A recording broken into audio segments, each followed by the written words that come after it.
item number 6, 7, 8B, 8C, 9, 10, 11, and 12. Announcements will be covered. I've got a couple of proclamations I need to do today. And so I'm looking now for a motion to go in a committee of the whole to hear and consider reports, passing of recommendations and resolutions with myself in the chair. Moved by Councillor Feeney, seconded by Councillor Alsop. All in favour? It's carried. And so we have one item today to deal with, and that is the report from the Chief Administrative Officer, 8A1, Amendment to the 2021 Operating Budget, Funding for Increased Security in the Downtown.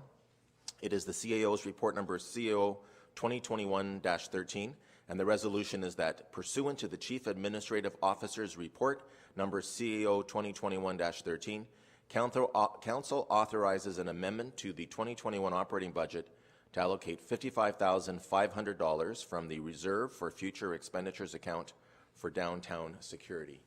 Can I get this on the floor, please? Moved by Councillor Sandison, seconded by Councillor Kelly.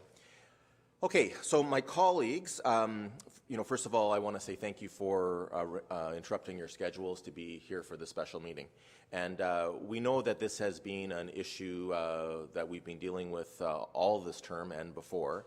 And we know the steps that Council has taken in terms of funding through our social infrastructure grants, a number of activities in the community. And we have seen an increased amount of calls and concerns and complaints more recently. I attribute a large part of this to the encampments that in the GTA area that have been removed, and there's an influx of people that are going to the west, and they're going north, and they're coming east. And we're seeing an increased population suffering from homelessness. Earlier this spring, I already started meeting with groups of businesses and property owners to try to deal with this increased issue. And I want to say thank you to the new Director of Human Services for Hastings County, Suzanne Ritchie-Raymond.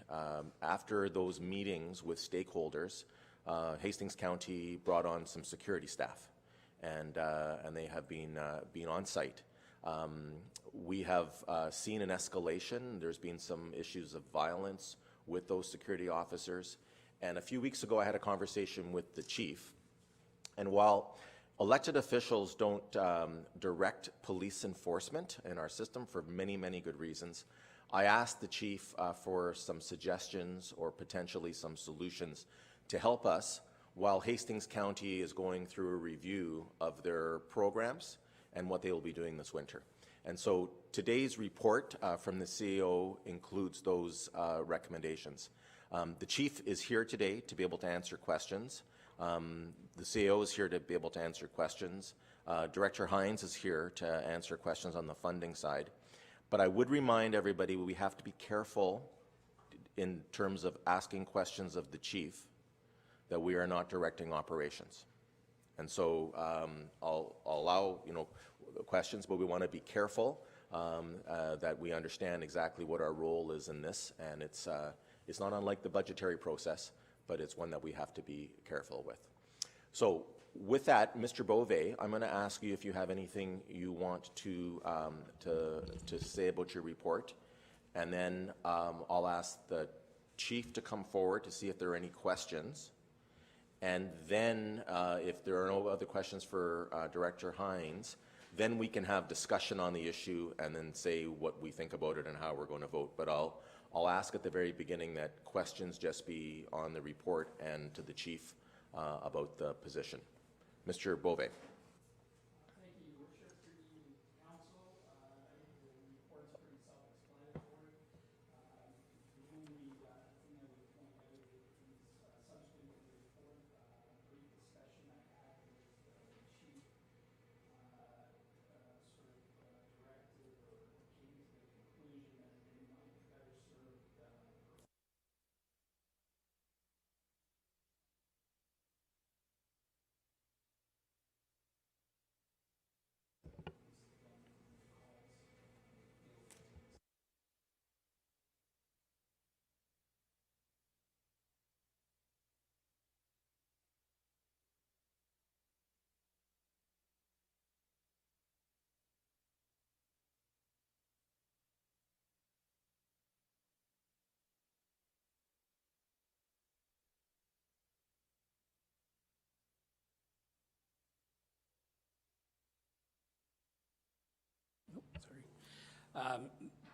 That service may be adjusted as we go along, and certainly if Hastings County has an approach that they want to look at going forward sooner than the 6-month basis that this is proposed for, then we'd be able to adjust and stop the trial at any time during that period. So certainly open to any questions that council has.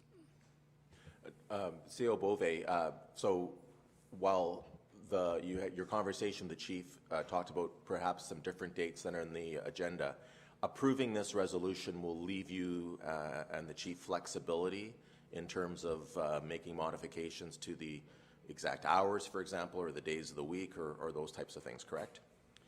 Through your worship, yes, that is correct. Thank you. Anyone else have any questions on the report for CEO Bove? Councillor Hines. I'm sorry, Councillor Feeney.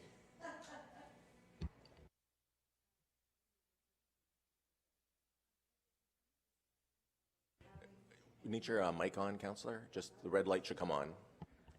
Okay. Have there been any discussions through your worship to Mr. Bove about having any mental health professionals as part of the patrols, seeing as how in your report there's a great deal of reference to people with mental health issues and drug addiction, that kind of thing? Through your worship, to Councillor Feeney, that is something I think that the police working with Hastings County will develop over time. I think Hastings County will be looking at more of the social side of it, and the mental health side of it, and how they may come up with a program that can work in partnership with the police to deal with the many mental health issues that they're experiencing. Thank you. Okay, Councillor Alsop. Here you go. Thank you, Chair.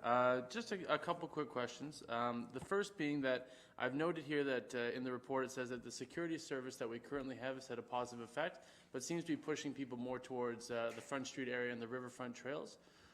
Do we expect that this strategy would have a different outcome? And the other question I had was, given the cost of this proposal, it would have been possible to hire perhaps maybe 3 or 4 security officers. Was the decision to not do that based on the need for enforcement of the escalating violence and sort of more criminal nature of what's going on downtown? Or could you talk me through maybe why that was the choice?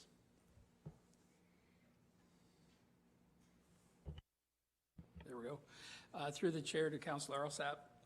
No, good questions. I think you always run the risk when you're concentrating, I guess, enforcement or patrols in a certain area. You may move the problem, so to speak.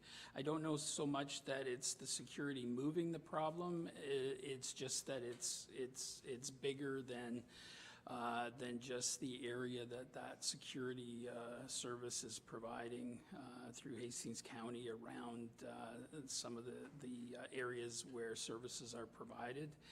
And it's not so much moving it, it's a bigger problem than just the area they're covering. So this hopefully will address the majority of the area where we're seeing the incidents occur. So.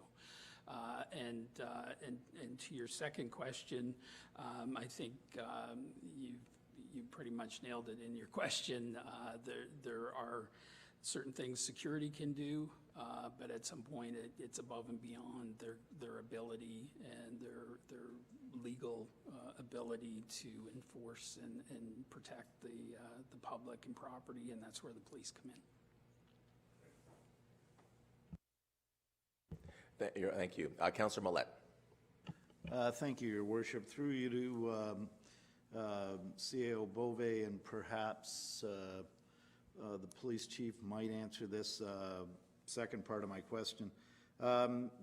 We saw in the report that the security firm that has been engaged by Hastings County and Grace Inn as well, I believe that group is Integrity Security Systems.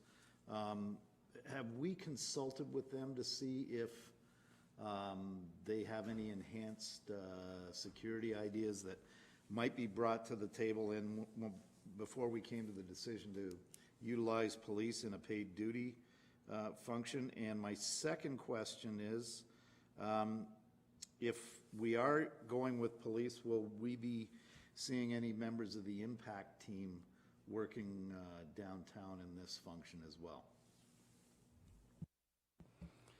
Through the chair to Councillor Millette, certainly the first question, there weren't any detailed discussions. I think, as I mentioned in response to Councillor Alsap's, I think the security, they do a great job, and they go to the limits that they're able to go to, and I think some of the issues that are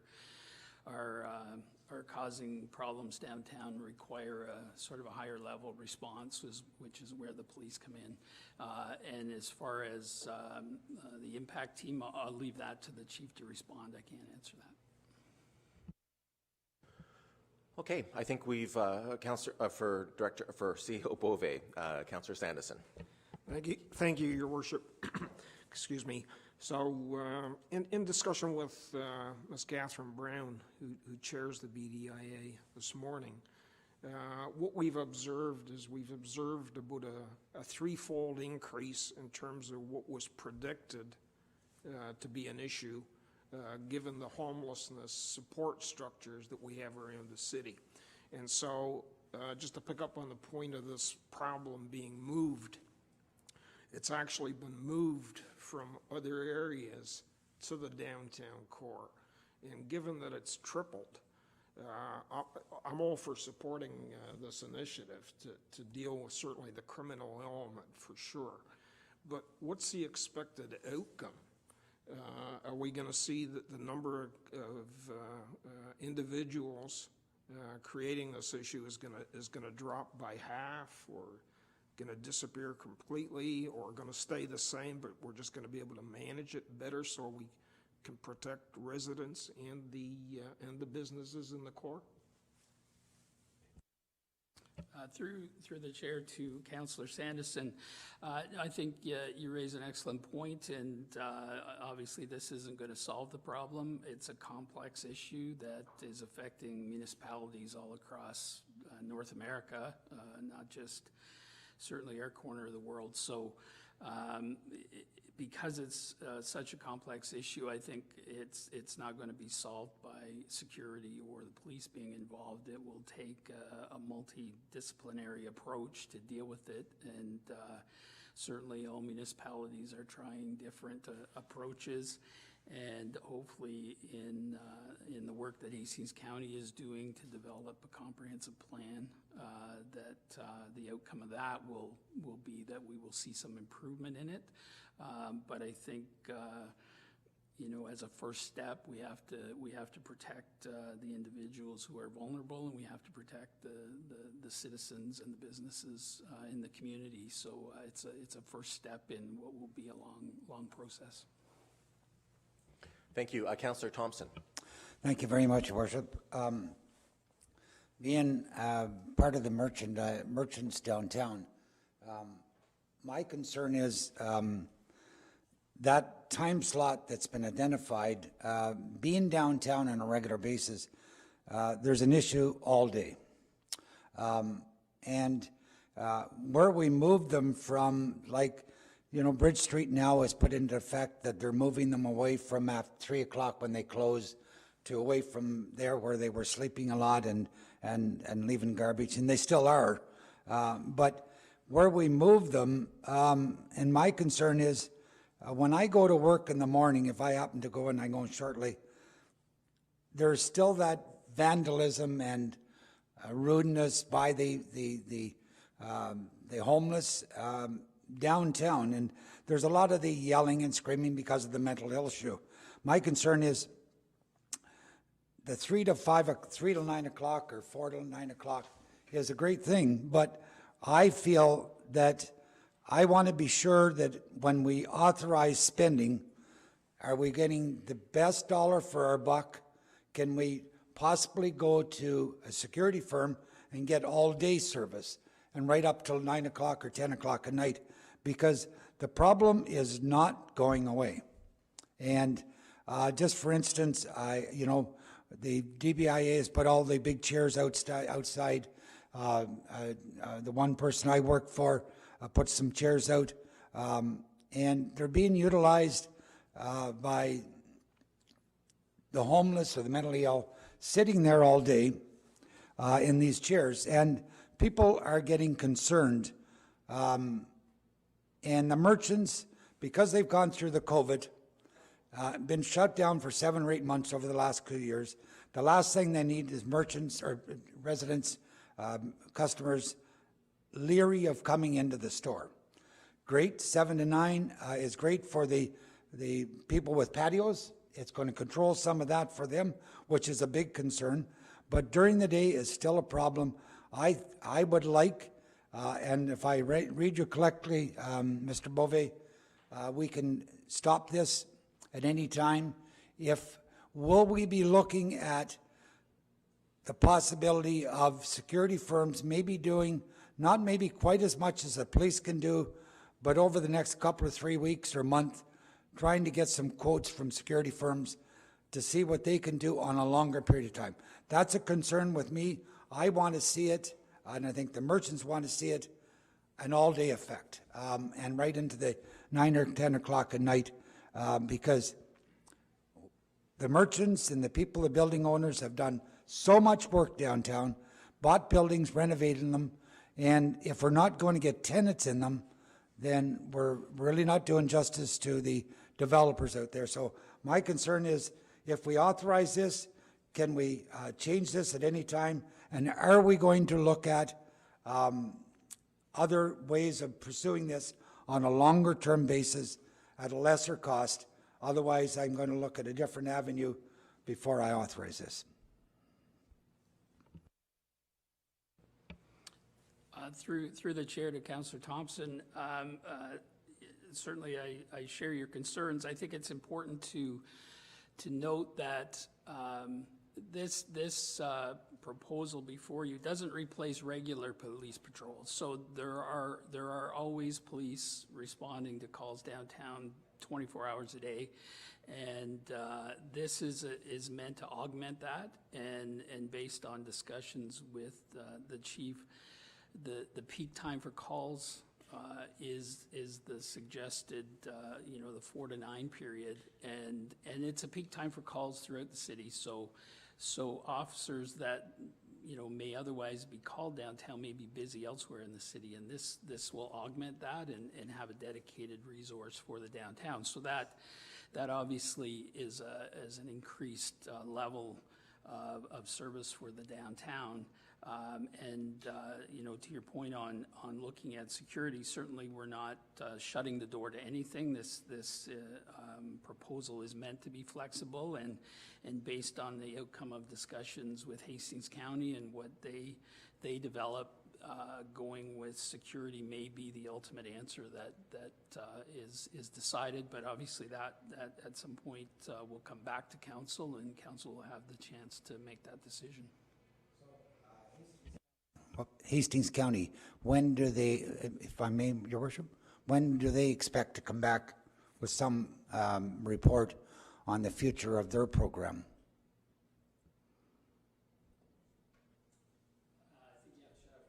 Councillor Tom, there you go. They expect to do that this fall, so before the end of the year. I just caution. I'd like So to. a question, Councillor Thompson, we're going to have a chance to discuss it and have debate on it in a moment, but if you have a specific question, now is the time for that. Okay, thank you. Councillor Kelly. Thank you. Through you, Mayor, and just a couple comments, and then I will lead into Can we just stick to the questions, Okay. and then we can make our comments later? Chief Callahan's been waiting patiently, and All I right, think some of the questions I can respect that. He'll be able to answer, and then we can have a more illuminated conversation, perhaps. Thank you. Right off the top, the question simply is, I know that I believe it's the Durham area and Kingston have partnerships with police agencies in their communities. Would there be the potential to enhance the partnership with security firms in Belleville like other municipalities do, as far as the responsibilities they can carry out? Well, through the chair to Councillor Kelly, I would certainly encourage the chief to provide his comments when he gets an opportunity, but from staff's point of view, we want to work with everyone. As I said earlier, this is a complex issue. It's not going to be solved by simply appointing a paid duty officer downtown. There are going to have to be partnerships that cover the whole gamut of social service and security agencies that work throughout the community to help address this issue. So it's the partnerships are going to be essential to solve the problem. All right. I think we'll ask Chief Callahan to come forward. Thank you very much, Chief, for being here, and thank you for working with us. Again, I want to be very respectful to you and the position you're in. We don't want to be directing you in any operational way, which would be contrary to the Police Services Act. But at the same time, we have some concerns, and you've made a proposal to us to address them. And so if you want to maybe comment on some of the items that you've heard from different councillors speaking about the hours of operation, if we can have partnerships, why using a paid duty officer is a different alternative than using, for example, private security. I think those were the ones that I heard the most about. Thank you, Mr. Mayor, and thank you for the opportunity to address council today. I think before I answer any specific questions, I'd like to outline some of the challenges that we're dealing with. And that is that the challenge of homelessness is a societal issue that we're all struggling with, and we're all trying to find what the answer is. And what is that golden solution that's going to make a difference not only in our community, but in every community. And I can tell you through talking to chiefs throughout Ontario, everybody is grappling with this challenge. And through my conversations that I've had with them, and I would ask you to take the opportunity, there was a report issued, and I know it's dated, but it's truly the fundamental situation that we're living with today. And it's called Building Community Support for People, a Plan for Mental Health in Ontario. And it was put out by Robert Graham in 1988. And it was essentially the whole mental health reform in Ontario.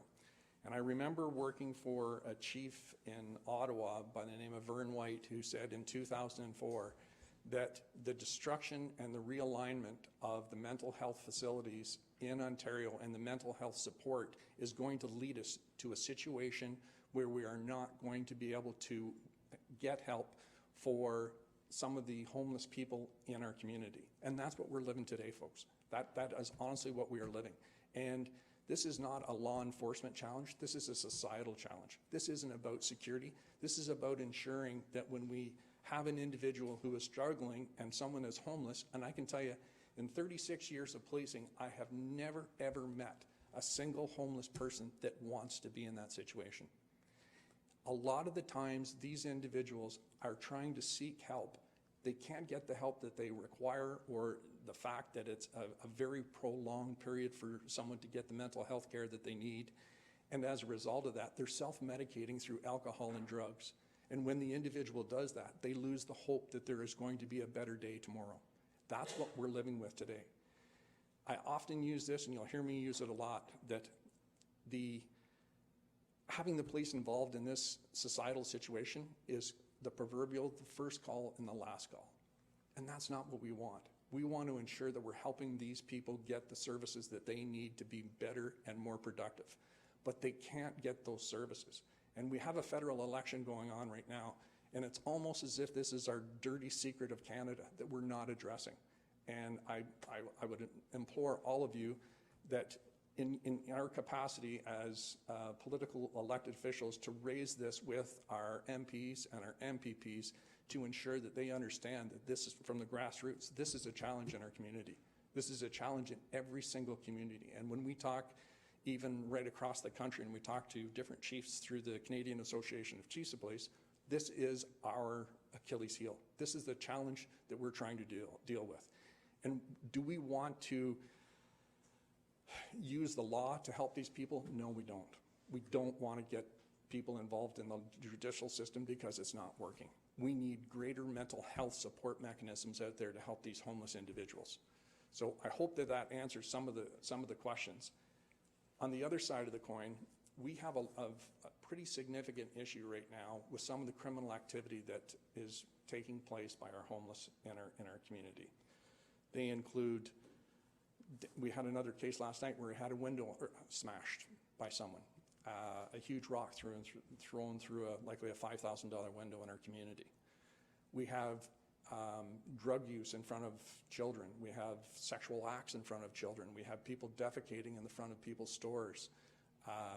The willful disregard for property of our business owners. And as you said, Councillor, the damage that is being done downtown is significant. And when we look at trying to use the resources that we have been provided, we try in every way, and we have 2 dedicated resources right now during the daytime hours to try to ensure that we're working with the BDA and working with Catherine. We've had several meetings with her to try to say, okay, what can we do differently? What is a new approach? But at the end of the day, until we have a collaborative approach where we're providing services to help these individuals get beyond the personal challenges, mental health challenges that they're having, we're in a really, really difficult place. That being said, everybody should be entitled to the lawful use and public enjoyment of the downtown core as well as any facility in Belleville.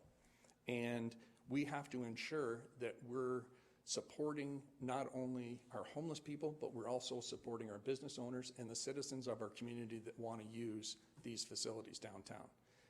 We have to ensure that we're not in any way, shape, or form condoning the criminal activities that are going on.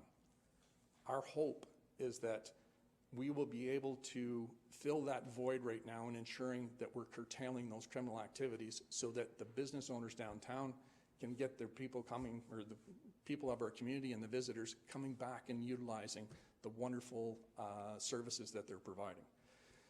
So, as it was alluded to, we will be in a position that if this stopgap measure until such time as we have collaboration and support from not only the federal government, but the provincial government and the County of Hastings comes into effect, we will try to do everything we can to ensure that we're working with our social services. There was a question earlier about the impact team. The impact team, sadly, right now is not up and running. There is a contract out to look at start hiring individuals, and we're hoping sometime later this fall that we'll be able to have those services working with us and being able to support us, because we believe that that is a quantum step forward in addressing this challenge. We want to ensure that when we're making these efforts downtown and looking at the criminal activity, that we're also in a position where our officers know what services are available in the community. And I know that a lot of these homeless people are getting information about the different services that they can utilize within our community, but it's one more step. And it's kind of like the ideology, if you will, about a recovering alcoholic. How many times do you have to go until the person gets the message? As many times as it takes.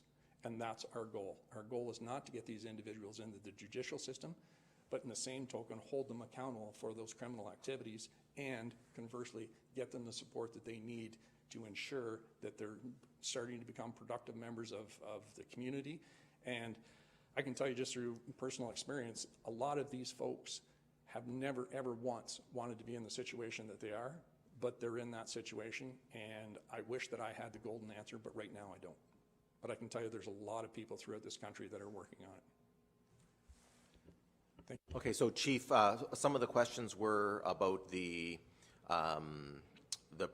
officer from 4 o'clock to 9 o'clock and Monday to Friday. Now, CEO Bove said that there's flexibility on the days of the week to respond works best. But in terms of that time frame, why are you proposing that time frame rather than a different time of the day? Thank you. Mr. Mayor, one of the reasons that we're looking at the time frame that we're talking about is we do have a resource that is available during the daytime hours in the downtown core, and I had the opportunity to speak with Catherine about that, and she said, oh yes, they're definitely down there. We believe that a lot of the pedestrian traffic and a lot of the incidents that we're seeing reported are during those hours of the day. So for us to be the most effective and most efficient in the delivery of that service, those peak hours are the hours that we believe that will have the greatest impact. Now, the flexibility in those hours, 100%. We're, thank goodness, very small as far as our service size goes, and as I use the analogy, in a big organization, it's like a aircraft carrier trying to turn. It takes a long time, where we're that frigate in the Navy that we can turn on a dime. So we'll be more than willing to work with Mr. Bove to ensure that we are addressing the concerns. We also have the opportunity of looking at our statistical data to ensure that we're covering off those peak times when we're getting complaints from our merchants in the downtown core.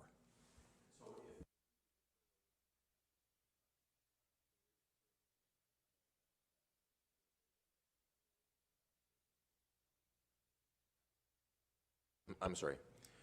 Thank you. We're going to have to get used to getting back in person and not doing the mute button, but actually the button for the microphones. Thanks, Chief Callahan. So in terms of the items, the hours you've identified are what, if you call them peak hours. For non-peak hours, so for calls for service outside of that, we still have resources that would be able to respond to incidents. Is that correct? Yes, that's correct. Okay. You've heard some questions about about partnerships, and I know you addressed that, and you talked about the impact team. But currently now, are you and your members working with, for example, Hastings County, that is the primary service deliverer in that area? So are you collaborating with them, and what would be the opportunity to specifically, and I heard some questions about that, engage mental health professionals as part of this paid duty position? We're hoping that by the end of the fall, and I'll answer the first question. I've had the opportunity to meet with Suzanne Ritchie Raymond, and we spent about 2.5 hours discussing different approaches, different ideologies, different concepts that have been used across the country, and she has gone back and is starting to develop with her team a collaborative approach and report. And we've said at any point in time when you want us to become engaged again, please let us know, and we will continue with that dialogue as well as supporting any way we can. Because, as I mentioned previously, this is a challenge just not for Hastings County, but this is a challenge for all of us to work on and ensure that we're moving forward on. With respect to the support of the impact team will be working with our officers and be available. And I'm just going to actually defer to Inspector Meeks. What is the time period that the impact team will be available? Thank you, Chief.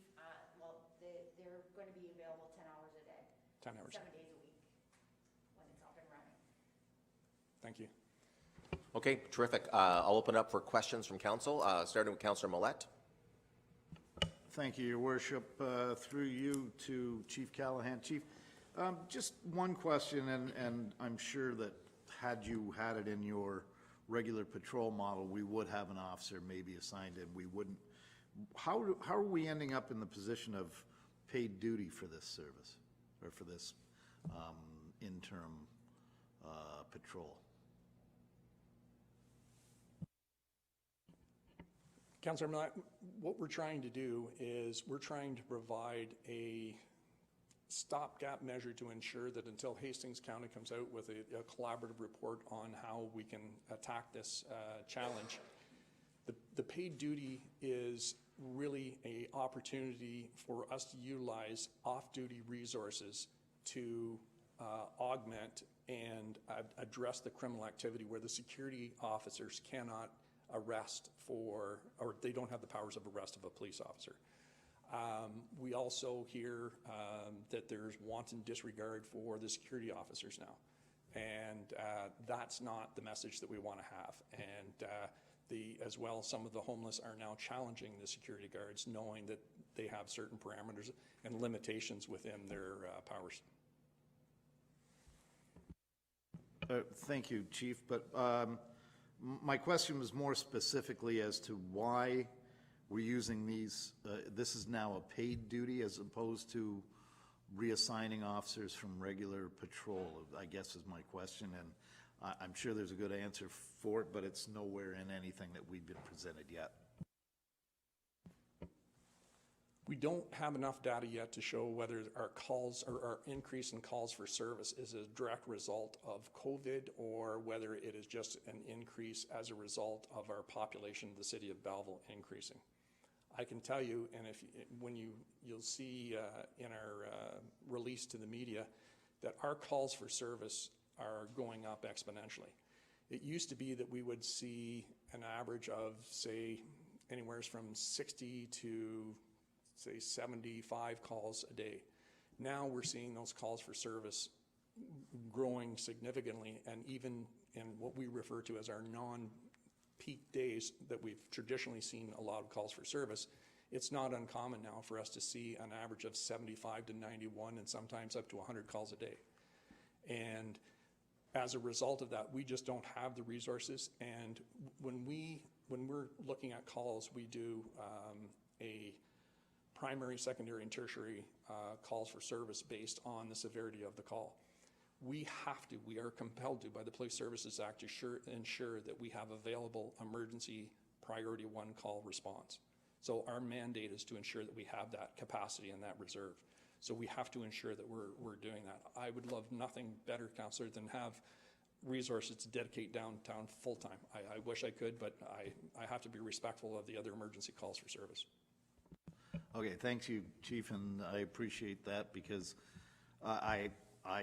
when I saw it was a paid duty position, I thought, okay, there has to be a good reason, and I think that's a very valid reason. And I'll make my comments afterwards. Thank you. Thank you very much. Councillor Alsop.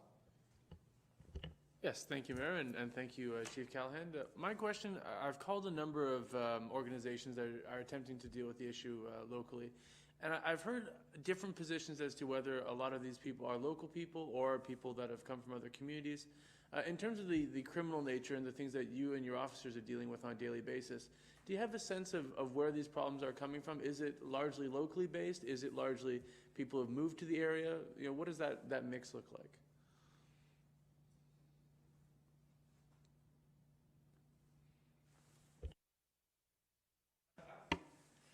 Thank you, Councillor. That's right now a very difficult question to answer. I would love to be able to say that our transient homeless population is from another community. I would like to be in a position in 6 months from now to look at the statistical data that we have. Now, I can tell you that we have had approximately, I believe it's a 403% increase in calls for service and related to homelessness issues. Can I geographically say that the vast majority or the minority of calls are from non-resident homeless people in our community? I can't say that right now. I wish I could. I'm hoping that I'm in a position at the end of the year to be able to report back to City Council saying, yes, we're able to identify that the majority of the calls for our service are as a result of non-resident homelessness. So people who are not historically have been in Belleville, but have migrated here to Belleville for whatever reason. I don't know what that reason is. So I don't want to say one way or the other because I don't have the facts to prove it. Councillor Kelly. Thank you. Through you, Mayor. Chief Callahan, you mentioned off the top that you have 36 years of policing experience. Through your lens, can you kind of explain to us and to the city just the police presence downtown and relationship building, just the benefits to the community and to the force itself or the service itself? Absolutely, Councillor. Thank you for the question. I say this to our members all the time. that our job is about building relationships, because relationships will get us through the difficult times and the difficult challenges in our community. And if we haven't established that rapport and those relationships with our community, and when I mean our community, I mean the spectrum from our homeless right through to city council. And if we do not have a working relationship and we're not able to work together and work collaboratively and establish that rapport with some of the individuals who are very, very less fortunate than we are going to be in a situation where we are not going to advance the safety and security of our community.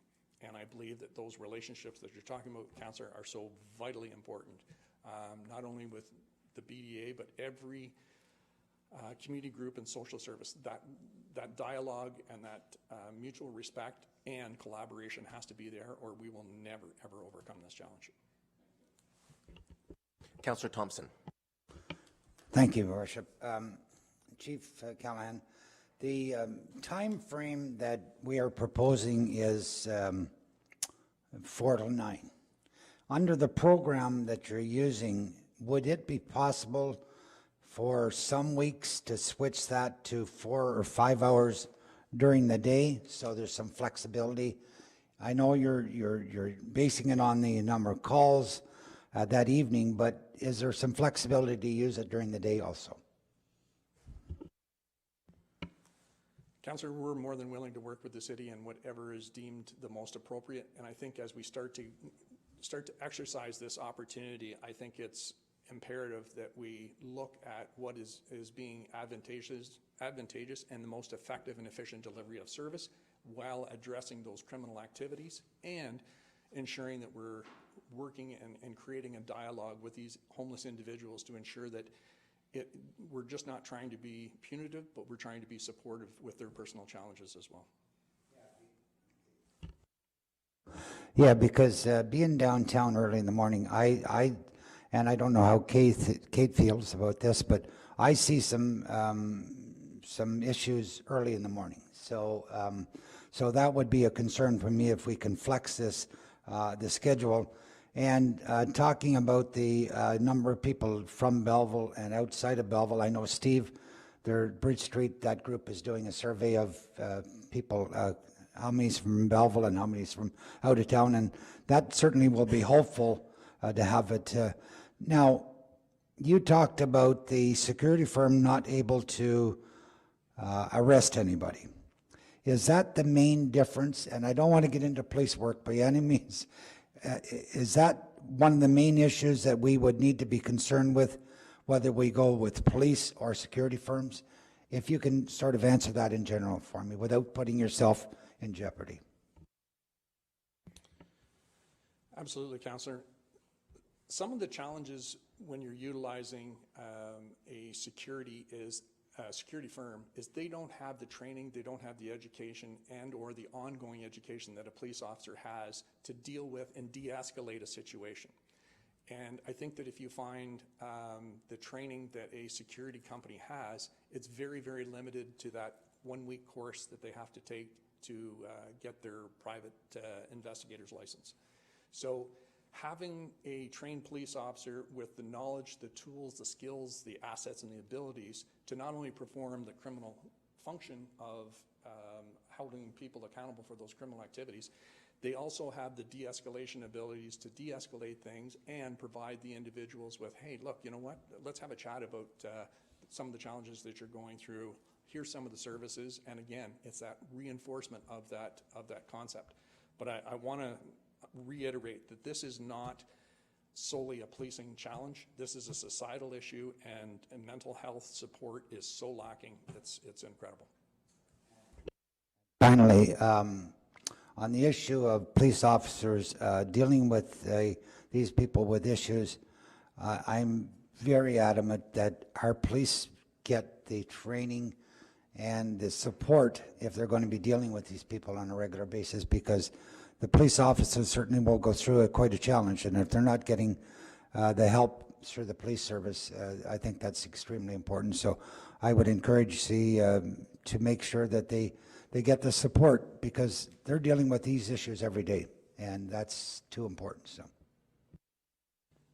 Thank you, Councillor. And I also believe very, very strongly that when we have the impact team working with our police officers every day, that this is going to be a significant impact and social support mechanisms, not only to the homeless, but to the police officers as well, because it will be an opportunity for a dialogue to start. And we also have Padre Beal, who goes out with our officers, who is an unbelievable resource for supporting our officers in their own personal mental health.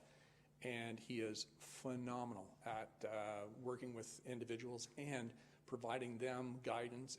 And while he will never disclose who he's dealing with, there are many, many times when he is on his own time reaching out to those officers to ensure that they're feeling supported and they're seeking the help that they may require. Thank you, Chief. Okay, anyone else for the chief? So Chief, just to sort of bring something full circle on a couple of items. So again, the proposed time that we're talking about is currently your peak time that you're receiving calls for service for.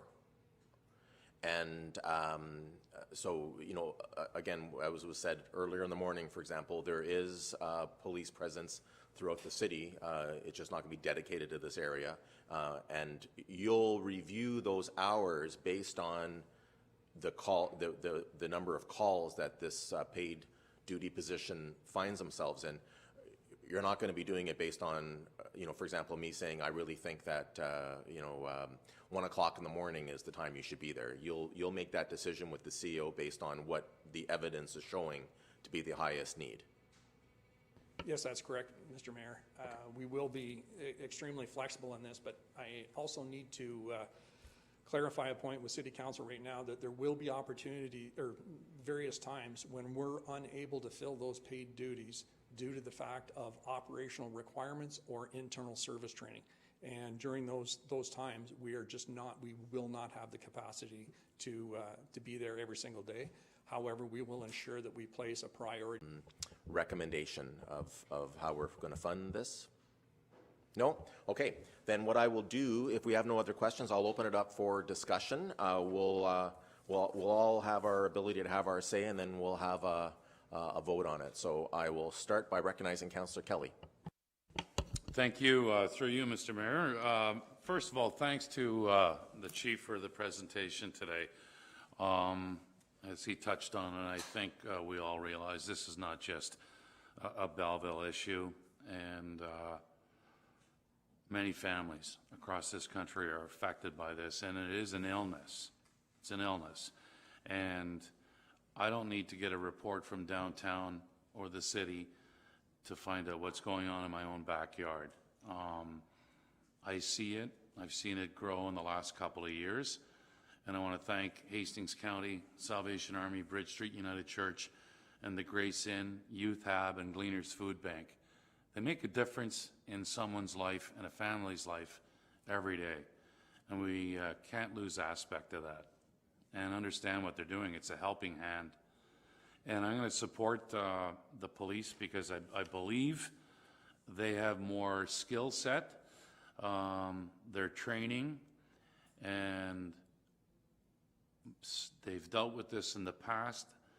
Being compassionate, sensitive to the situation is really important, and it's an illness. So I'm going to support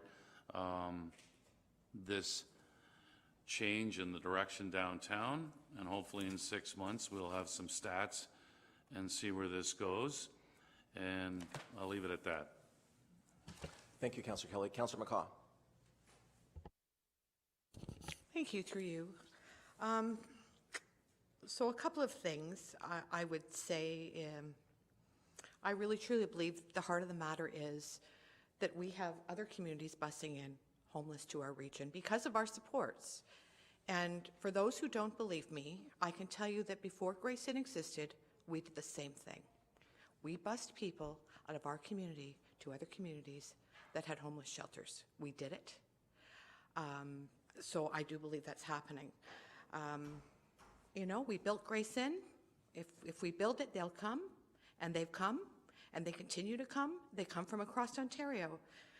It seems to me there's little communication that exists to let these other municipalities know that Grayson has an occupancy problem. It's full. It's full of people. I don't know whether they're our own people. I don't know whether they're neighboring community people. It doesn't matter. They are full. Hastings County and our new director is doing a lot to try to curb some of the issues here. But there's only so much they can do. The more we give, the more we need to give. We've all seen it. I see it really quite a lot now. People lining the streets of Church Street in sleeping bags, sleeping on the sidewalks. They're in our parks. They're on our riverfront trail. There's garbage thrown everywhere. Our city staff are forced to deal with going into these encampments right here in our downtown riverfront, parks, you name it, Lowe's. They're going there. They're having to deal with and risk their own health by dealing with dirty syringes, all sorts of garbage and problems. I'm not surprised to see this. I talked about it at the Community and Human Services a week or so ago. It's a strain and it's unsustainable, and we're seeing that effect today with our policing. Honestly, residents in Belleville are speaking out, and they're sick and tired of having some of these individuals urinating and defecating in plain sight on our streets. You know, we're seeing them throw trash all over the place, going in our riverfront. It's just, again, it's unsustainable. You have a look at the TD Bank downtown, for example. They've seen enough of their share of issues. I see it every time I'm down there. Talk to Jazz Hair Studio right next door to Grayson. They're dealing with a lot of issues as well as the other neighboring businesses around. So I believe that charity starts at home. We have a responsibility to look after our own.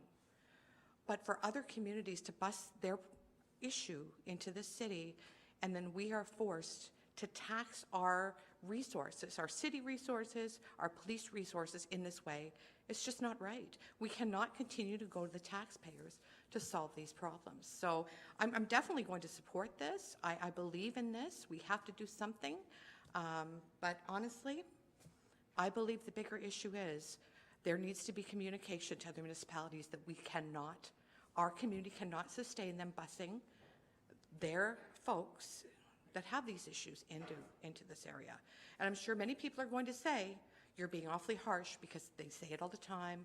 Then we have councillors run down and do some grandstanding at Grayson after it happens. Fair enough. You want to do that? Fair enough. But the reality is, if we want to solve the problem, we need decisions like this to be made. We need trials like this to happen. We need partnerships with our mental health folks. We need partnerships with Grayson.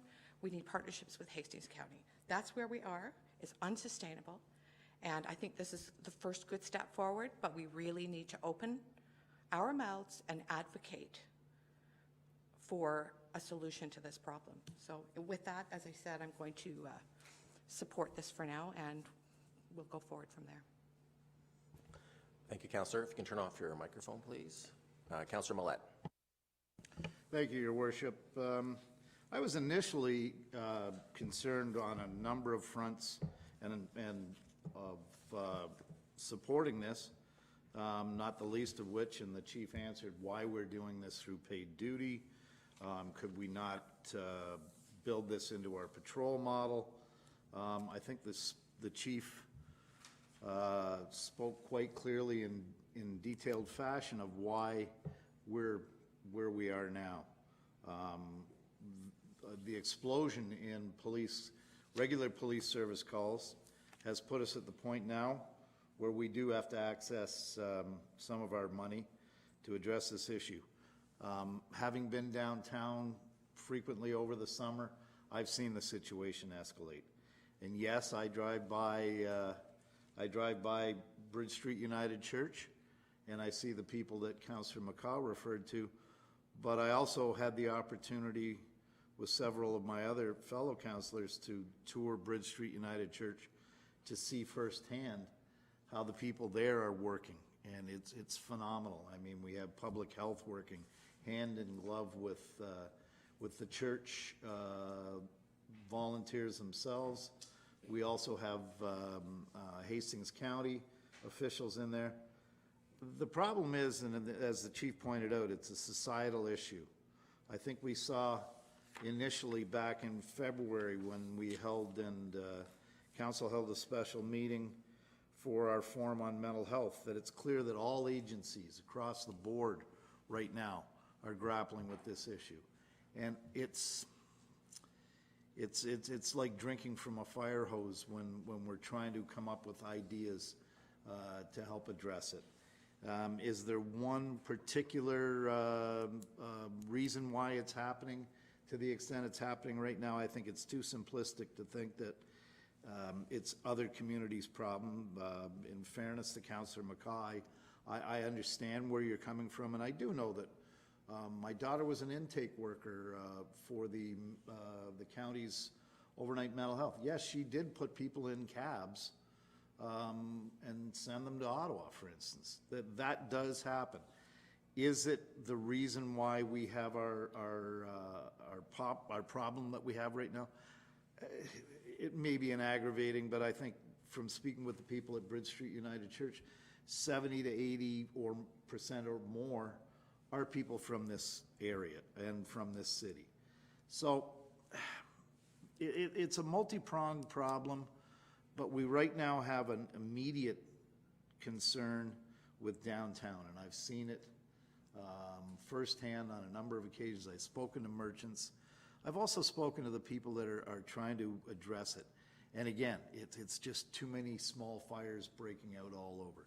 We do need to do this. I will support this. The idea of using a security firm, listen, in my part-time job, in case a lot of people don't know, I took a job as a security guard. I did that 1 week course that the chief refers to. I work at CFB Trenton working with military personnel. It's yes sir, no sir, where do I go sir? That's not the kind of security detail. I would never sign up to profess to work downtown in a situation where I'm dealing with some of the individuals that have the issues that I saw over the past summer. This requires professional individuals trained to de-escalate, and I cannot wait until we get the impact team in place to augment our police services. If there was ever a reason for building that service into the police model, now is it. So I'm going to support this. Again, initially I wasn't going to. I've seen and heard enough in the last 24 hours that has convinced me that this is the right thing to do at the right time. It's a short-term solution to a very, very long-term and broader problem, but it has to be done. Thank you, Councillor Mack. Councillor Sanderson. Thank you, Your Worship. So I guess first I'd like to recognize the comments that Councillor Kelly brought forward. We've got I think an exemplary set of support mechanisms throughout the city, and he took the opportunity to name them.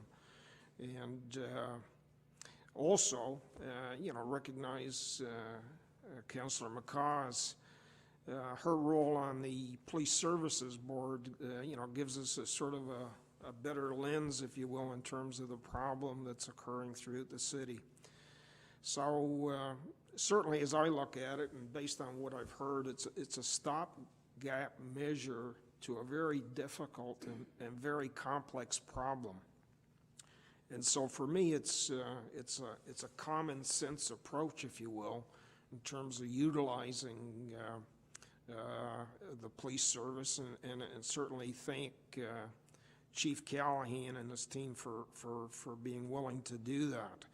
And as he mentioned, we don't have the data in terms of Councillor Alsop's question in terms of where are these people from, or are they local?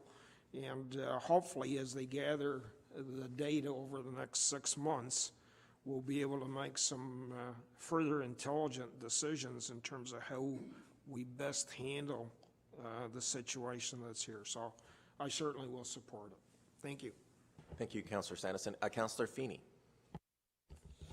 Thank you, Your Worship. I'm very, very encouraged. It seems to me that around this table, everyone is recognizing that this is a societal, mental health issue, and knowing that this proposal in front of us today is just a stopgap, that the police have asked for our support. I definitely will support it. I also think that we should take direction from Chief Callahan and take the responsibility with a federal election coming up, for example, that we do lobby the people that are running and try to ensure that every community, ourselves and other municipalities, are going to have the support that they need to deal with this very, very important issue.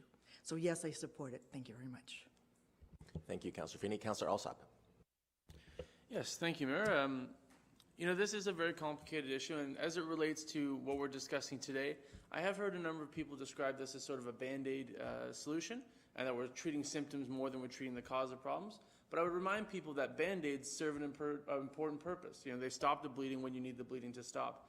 I think that in this regard, this proposal makes sense to try and eliminate or at least curtail some of the criminal nature of what's going on downtown is important, and so I will certainly be supporting this.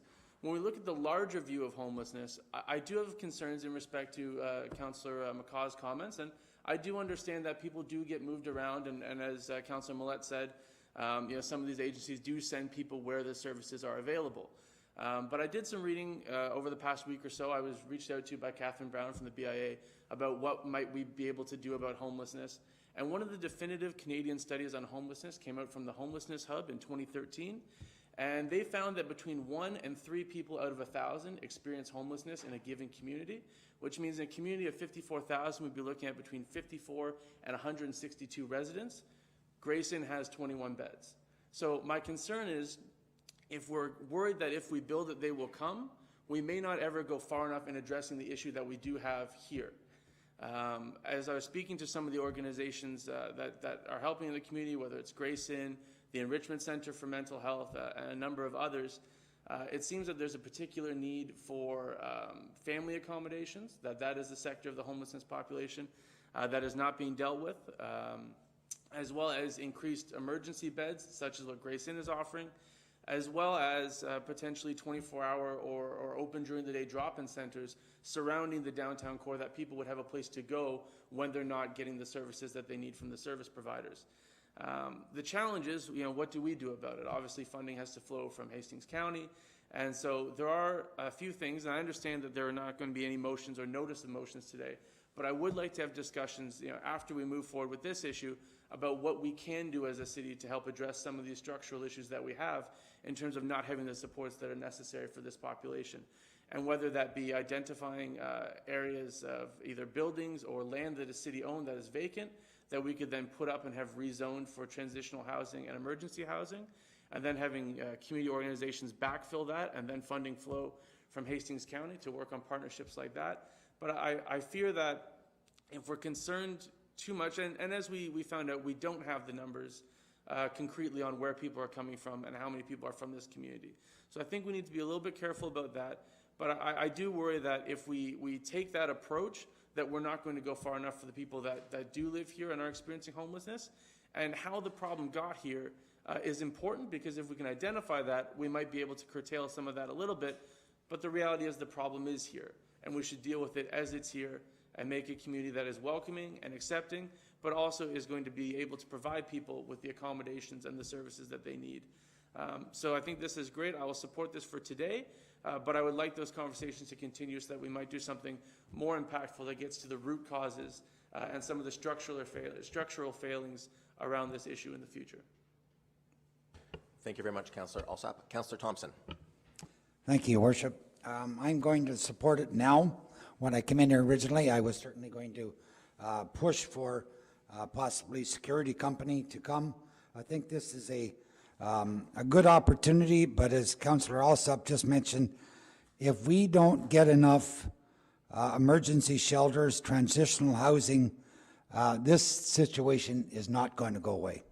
It's as simple as that.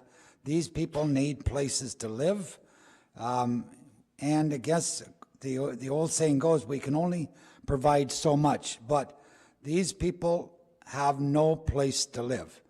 And I can speak on an experience. I know a person that was 2 hours away from being homeless. That person now lives in a rooming house. Before that, he was dealing with drugs and everything else, and it's made a difference, but he was within 2 hours of being a homeless person. And we need to stop that gap. Yeah, there's people coming in from out of town, but we're sending people out of town also on a regular basis to other shelters, whether it be Kingston, Oshawa, Toronto, wherever it may be.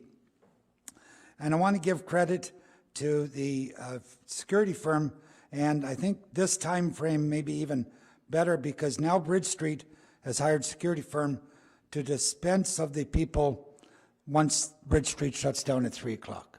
So they're trying to move those people away from sleeping on the sidewalk or the grass and moving off to other areas. Again, that hits the old saying, we're moving them from one place to the other. So what's the answer?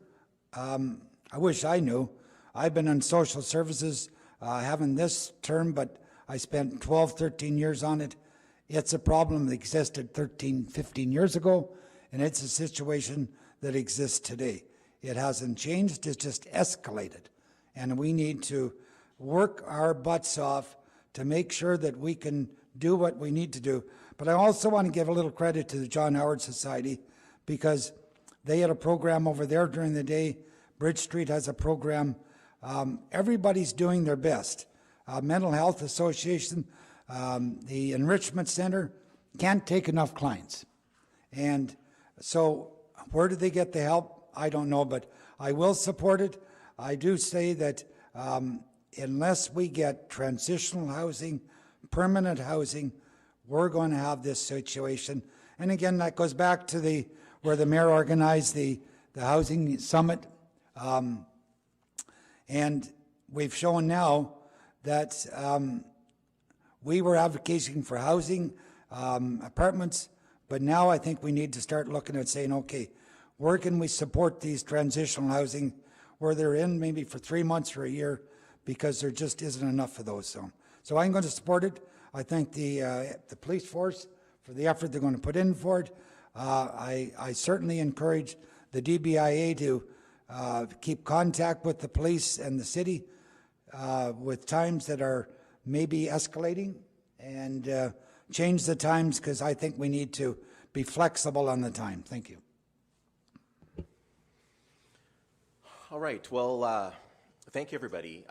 You know, I hope that members of the community can see their voice being represented on this issue around the table. We've heard a wide variety of comments, and part of our job, I think, is to represent the diverse points of view and suggestions that exist in the community, while doing so in a compassionate and respectful way, and treating people with compassion and respect. And I think that's what we're doing today. And so I want to start off by saying a big thank you to CEO Beauvais for bringing this report to us, having worked with the police chief.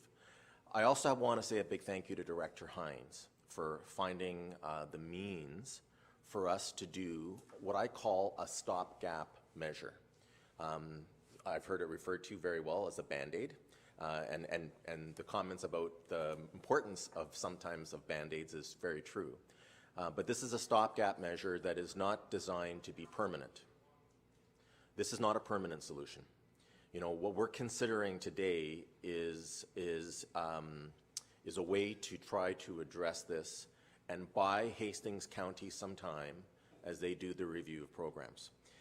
We're choosing to not do, how should I say this? We're making a choice to do something, not nothing. Because it's very easy for us to say at the municipal level, this is not our jurisdiction, this is not our area. But certainly I think we've all come to realize, particularly this term, with the unprecedented nature of COVID, that when you're the mayor and council, you're responsible for everything that goes on in your community. Regardless if it's your jurisdiction, regardless if you have the means, people expect you to deal with something. And that's what people think comes with our position.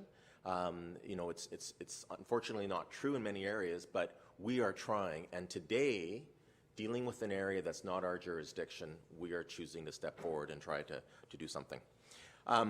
I want to also say that the reason why this is a stopgap measure is because the Belleville Police Service and the budget that we allocate for them every year is for the entire city. And there are more than just the downtown core that is being impacted by this same issue. And there is crime citywide, there are speeding concerns and traffic concerns citywide.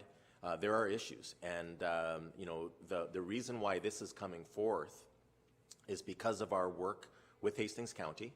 I understand the Health and Human Services Committee will see in September a report from the director, Suzanne Ritchie Raymond, who will be proposing the plan moving forward. And in addition, I believe in October, that committee will also be seeing a plan for warming centers this winter coming up, and we'll go through that process. So, you know, Councillors Millette and McCaw and Sanderson and Alsop, we are counting on you, as well as the other people on the Health and Human Services Committee, to really ensure that the programs that are being presented are going to be more effective than we've seen. You know, we heard a comment about really nothing's changed in 15 years in terms of some of the needs in our community. Well, you know, our council is determined to take action on things that had not changed for many, many years. And not to put too fine a point on it, but we're counting on the four of you to advocate for the city of Belleville, as our representatives on that committee, to deal with it. And I think the issue of transitional housing, which was just touched upon, is a good one. We're prepared, and every time Hastings County has come to us looking for a partner, for assistance, for space to build transitional housing, we've said yes. We have never said no. And so the Home for Good is the most recent example of that. You know, but we don't build those facilities and we don't operate them. And so, you know, again, I know there was some discussion about wanting to see that. Those folks that are on that committee are in the best place possible to ensure that we can expand the amount of services in our community that are necessary.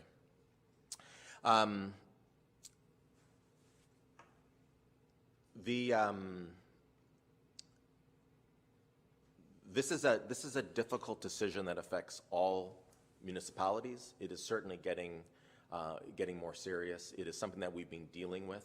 I think the concern that we have is the rise in criminal activity, the rise in violence. I don't want to overdo it, but this is something that is appropriate for a paid duty police officer to do. You know, if we want to see a presence in a particular part of the city, such as the downtown, you know, I'm going to put the word out now that the BDIA should be considering, as they go through their budget process, if they want to see an enhanced measure, because we deal with things citywide, and the Police Service Board deals with things citywide. If additional resources are made available from Hastings County, and perhaps they want to work in partnership with different businesses downtown, because, you know, that's also an option, is individual businesses can assist and deal with that. This last weekend, I had a number of residents reach out to me, including some business property owners downtown, who suggested to me that they are paying higher taxes than other parts of the city, and that there should be an increased police presence. When I reminded them that the BDIA levy that they pay goes to fund that organization and their operations, and that if they wanted to redirect those, they should speak with them, but that they pay the same taxes as everyone else in the city, they were surprised. And I think that's the big challenge we have as I wrap up my comments here, is about the public sentiment, or what people's opinions are, and what are facts. You know, the fact of the matter is we're not the only community dealing with this. You know, this is a worldwide issue. It has been nothing but made worse because of COVID, and we are choosing to be part of the solution. We're taking this step. We'll see information come back this fall from our colleagues on Hastings County and from the police services and Chief Callahan. But this is something that we need to do now, and I'm grateful to everybody for their participation and their comments, and I look forward to seeing this program successfully implemented as soon as possible. Thank you, everybody. With that, I will call the vote on the question. All in favor? It's carried. Thank you. Motion to rise and report. Moved by Councillor Millette, seconded by Councillor Alsap. All in favor? It's carried. Any new business? I do have a couple of quick proclamations. I proclaim August 31st as International Overdose Awareness Day. We acknowledge the harm and hardship caused by drug overdose and resolve to play our part in reducing the toll of overdose in our community. The Bridge Street Bridge and the Belleville sign will be lit purple on August 31st to recognize this important day. I also proclaim September 9th as International Fetal Alcohol Syndrome Day. This disorder day. This day is devoted to raising awareness of fetal alcohol spectrum disorder, to improve prevention of FASD and diagnosis and support of individuals with FASD. And thirdly, I proclaim September as Childhood Cancer Awareness Month in the city of Belleville. And I wanted to make those proclamations today because our next meeting is on September the 13th, and we wanted to get that in place. Last order of business, confirmatory bylaw, that bylaw number 2021-151, a bylaw to confirm the proceedings of council at its special meeting held August 24th, 2021, be read a first, second, and third time, and finally passed this 24th day of August 2021. Can I get a mover and a seconder, please? Councillor McCaw, seconded by Councillor Sandison. All in favor? It's carried. A motion to adjourn. Councillor Thompson, seconded by Councillor Feeney. All in favor? Carried. Thank you, everyone.